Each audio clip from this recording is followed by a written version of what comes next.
तर दोन मनोगत सुरुवातीला घेऊन काकांना सन्मानित करणार आहोत आपण पुरस्काराने, आणि नंतर मग आपण कार्यक्रम पुढे रन करणार आहोत. त्यामुळे ही दिलगिरी मागतो. आता दोन जणांनी नंतर उर्वरित घेऊ, त्यामुळे क्षमा करावी. प्रथमतः सन्माननीय कुंतीलालजी पटवा यांना माझी विनंती आहे की त्यांनी 2 ते 3 मिनिटांमध्ये आपलं मनोगत या ठिकाणी व्यक्त करावं. 2 मनोगत आता घेऊ, मग काकांना सन्मानित करू. काका जातील पण आपला कार्यक्रम पुढे रन होईल.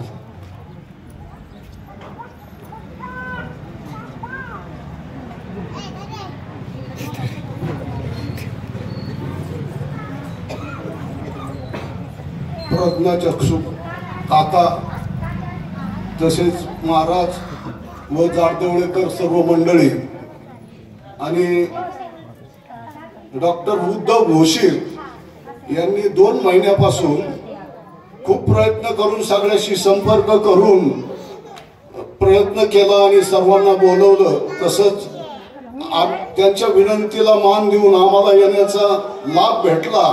काकाचं दर्शन झालं व गावाचे सर्व माझे जुने मित्र सगळे मित्रमंडळी भेटली, याचा मला खूप आनंद झाला. 1972 ला इथं रस्ता नव्हता. माझे वडील 68 साली अचानक हृदयविकाराने वारले. डॉक्टरकडे जाता आलं नाही. त्याच्यामुळं आमचे चुलते किसन शेठ पाटवा यांनी चंद्रकांत बाबा पंचायत समितीचे अध्यक्ष होते, ते परवानगी घेऊन रस्त्याचं काम मिळवून दिलं आणि मग रस्ता झाला. आणि त्याच्यानंतर 75 ला एसटी चालू झाली. आणि त्याच्यानंतर आता मुख्य काम आमचे जावई कुशल कन्स्ट्रक्शन यांनी माणिकदोंडी ते जाडदवळेपर्यंत हे काम केलं. बाकी सर्व यापूर्वी आम्हाला पूर्ण पाथर्डीपर्यंत पायी जावं लागायचं, पायी यावं लागायचं. हे सर्व आम्ही पाहिलेलं आहे. आणि आपण आम्हाला सगळ्यांनी बोलवलं, आमचा बहुमान केला. याबद्दल सर्व गावकरी मंडळीचं मी अभिनंदन करतो. आणि विशेषतः उद्धव घोषील याला आशीर्वाद देतो. असेच कार्य पुढे करीत राहावे हीच विनंती. एवढे बोलून मी माझे शब्द संपवतो. धन्यवाद. अगदी जुन्या पिढीकडून डॉक्टर उद्धव घोषील सरांना छान आशीर्वाद मिळालेले आहेत आणि हे कार्य निश्चित उत्तरोत्तर भरत जाईल. यानंतर महंत रामकृष्ण महाराज त्यांचं देखील विठ्ठलगड पांगरा त्यांचं देखील या ठिकाणी आगमन झालेलं आहे. तर महाराजांना पण विनंती आहे की महाराज आपलं या ठिकाणी यथोचित अशा प्रकारचं स्वागत टाळ्यांच्या गजरामध्ये होत आहे. आणि संयोजकांना विनंती असणार आहे की त्यांनी महाराजांचा सन्मान करावा. आणि भागवत राठोड यांना विनंती असेल आपण 2 मिनिटांमध्ये आपलं मनोगत या ठिकाणी व्यक्त करावं. सन्माननीय भागवत राठोड.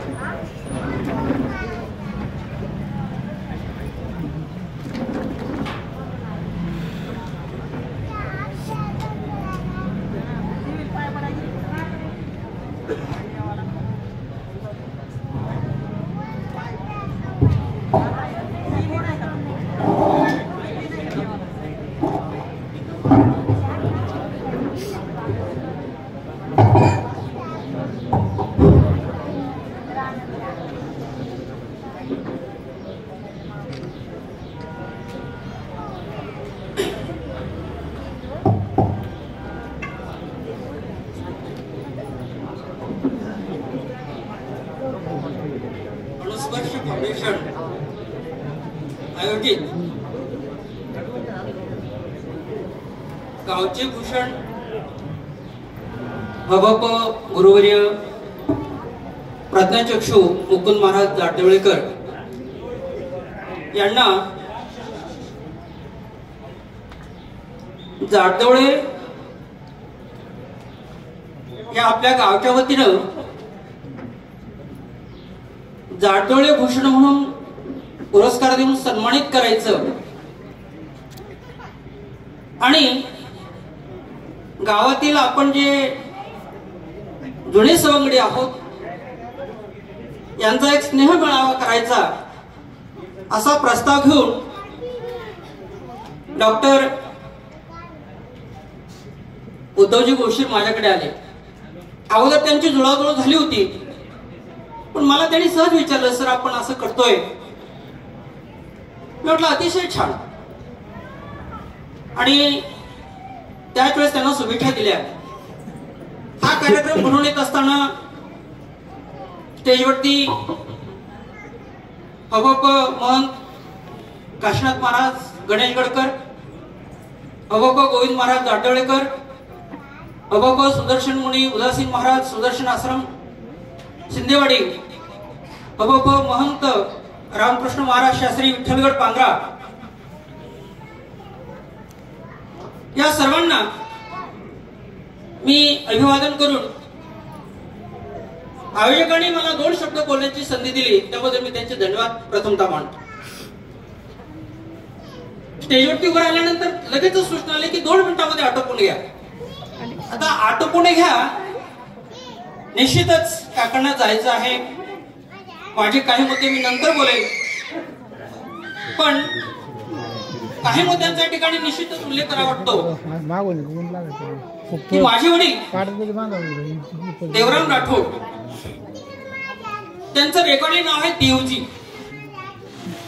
मुकुंद काका देवजी म्हणूनच हाका मारायचे. आणि माझ्या वडिलांबरोबर काकांचा एवढा स्नेह असणं, मी माझं वर्गमित्र होते. आणि आणखी एक आमचे या ठिकाणी जाधव बसलेले, ते म्हणले आताच बोलताना माझ्या कानाजवळ, अरे म्हणले मी आणि काका वर्गमित्र आहोत. बापरे, अंगावरती शहारे आले. अशा महान व्यक्तींच्या बरोबर मांडीला मांडी देऊन सहअध्यापन करणं हे परम भाग्य असावं लागतं. मी बोलून जाईल, मी एक असा भाग्यवान माणूस आहे. राष्ट्रसंत अनंतसिंह महाराज साहेब देवळाला ते माडीदोडी येत होते आणि रस्ता नव्हता. आता जिथे तळ आहे त्या तळ्याच्या मधून छोट्याशा पाणीतून त्यांची पालखी जी येत होती, त्या पालखीला खांदा देण्याचं भाग्य माझ्यासारख्या माणसाला मिळालं. मी भाग्यवान समजतो. हा कोणत्या काळात जन्माला यावं यालाच तर भाग्य असावं लागतं.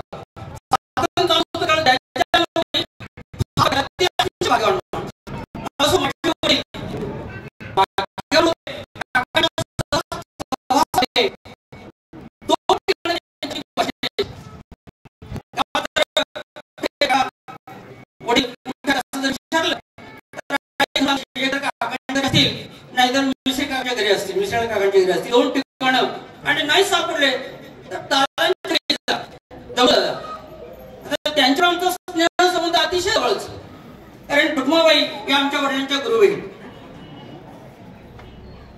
काकांच्या घराशी आमच्या आजोबांचं नातं, वडिलांचं नातं, आमच्या घराशी नातं मी आता सांगितलं अतिशय दृढ. गावामध्ये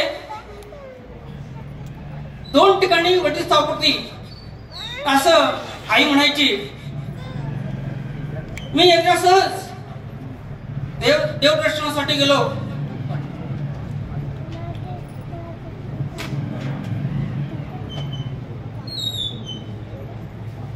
कोल्हापूरला, आणि माझ्या शेजारी सांगलीचे कोणीतरी बडी व्यक्ती आमदार खासदार असावी का कोणास ठाऊक ते बसनं प्रवास करत होते मला माहित नाही. पण सहज बोलता बोलता विषय निघाला, कुठले म्हणलं मी आता इतक्या लांब सांगली कोल्हापूरच्या बाजूला बोलणं म्हटल्यानंतर मी अहमदनगरचं असं म्हटलं. नाही पण अहमदनगर मध्ये तरी कुठलं म्हटलं मी जाडदेवळ्याच. जाडदेवळे मुकुंद काकांच्या गावचे, सांगलीला. म्हणजे गावची ओळख इतक्या लांबचा माणूस मला देतोय. मी 32 वर्ष रयत शिक्षण संस्थेमध्ये सेवा केली. मुख्याध्यापक पदावर रिटायर झालो. तिथून पुढे मात्र मी कानाशी खुणगाठ बांधली, मनाशी खुणगाठ बांधली, काना खडा लावला. तुम्ही पाथर्डीचा आहे असं म्हणायचं नाही, मी जाडदेवळ्याचा आहे असं म्हणायचं नाही, मी काकांच्या गावचा. एक नवी ओळख कशी होत असते माणसांनो. गांधीजी, राष्ट्रपिता महात्मा गांधीजी म्हणाले खेड्याकडे चला, पण आम्ही उलट केलं. गंगा उलटी वाहिली, आम्ही खेड्याकडून शहराकडे निघालो. मी एक प्राणी असा आहे, जरी शहरामध्ये पाथर्डीमध्ये डबल मजली घर बांधलेलं असलं तरी मला शहरामध्ये करमत नाही. माझी शेती 30 गुंठे, पण मी 2.5 लाख रुपये खर्च करून पत्र्याचं शेड कामं करून इथे राहतोय. म्हणजे गावाची नाळ जो आहे तो तोडता कामा नये. का तोडायचं नाही? शिकवताना एका कवीनं म्हटलं, लेखकाने म्हटलं, जा गावाकडे जा, बघा जरी ती गावं खेडी फकास झाली असतील पण त्या ठिकाणी माणुसकी आहे. तो माणुसकीचा जरा फाकवारी माती जरी होतील पिसारे. एक कवी म्हणतो, जा गावाकडे मातीचा ढेकूळ आहे ना तो बघा त्याची चव काय लागतो तो अमृताची गुट्टी. आता अमृत कसं असतं माहित नाही, त्याची गुट्टी बनवली कशी असते माहित नाही, परंतु अमृताची गुट्टी म्हणजे माणसं खेळत. मी आता सांगितलं डॉक्टर उद्धव कोशीर यांच्या घराशी आमचे संबंध किती जवळचे आहेत. त्यांची वडील गैनाथजी, मी आपल्या शेडच्या तिथे काम करत होतो. गावाची माणसं कशी असतात त्याचं एक चिमुकलं उदाहरण दे. हरभऱ्याची 2-4 तिरम्या, त्याला टहाळ म्हणतो, ते घेऊन चालले होते, खात चालले होते. गुरं होते 5-6 समोर आणि मी आपला जेवत बसलो होतो. शेवटचे 2-4 घास राहिले होते. काय भागवत काय काय नाही भाऊ बसलोय. अरे पण काहीतरी करत असेल म्हणलं, चाललं इथं थोडस काम. त्यांच्या हातात त्या शेवटच्या तिरमीला फक्त 4च घाट्या होत्या बघा, 4च घाट्या. त्या 4 पैकी त्या तिरमीतल्या 3 मला दिल्या, एक त्यांनी खाली. गावातली माणसं कशी असतात आणि म्हणून मी गावाकडे आलो. गावाकडे चला, खेड्याकडे चला, उगाच नाही म्हटलं राष्ट्रपिता महात्मा गांधी. आणि म्हणून गावाची खेड्याची जी नाळ आहे ती तोडता कामा नये. आणि म्हणून आपण सगळ्यांनी खेड्याकडे यावं, आपल्या मित्रांशी बोलावं. बरेचसे मित्रमंडळी भेटत असते. एक उदाहरण सांगेल, गावाची नाळ का तोडायची नाही. मी पाथडीत राहत असलो, मोठमोठाले पाऊस त्या ठिकाणी आहे, पण माझं किराणाचं दुकान मी गावाच्या माणसाशी अजून तोडले नाहीये. समोर बसलेले आहेत पाटवा सेठजी, 20 वर्ष झाले तेव्हापासून माझी किराण्याची शेती त्यांच्याकडेच आहे. घरासाठी लागणारं सिमेंट समोर बसलेले सेठजी त्यांच्याकडून घेऊन गेलेले आहे. का मला दुसरे मिळत नव्हतं का, पण गावाची नाळ तोडायची नाही. आणि म्हणून गावाकडे या, आपल्या गावाच्या माणसाची बेटा एक वेगळं नातं आहे. जय जय महाराष्ट्र, श्रीरामचंद्र. धन्यवाद बंधू भगिनींनो. सगळ्यांच्या मनात खूप भावना दाटून आहेत, मला नक्की खात्री आहे. पण काकांचं अस्वास्थ्य असल्यामुळे त्यांना जाणं खूप अत्यावश्यक आहे आणि त्यांना आपल्याला पुरस्काराने सन्मानित करायचं. म्हणून जास्तीचा वेळ प्लीज घेऊ नका. आणि शेवटचं एक मनोगत फार इच्छा व्यक्त केली म्हणून अमोलजी पाटवांचं घेतोय, पण सर फक्त 2च मिनिटात प्लीज, कारण काकांचं स्वास्थ्य लक्षात घ्यावं ही विनंती.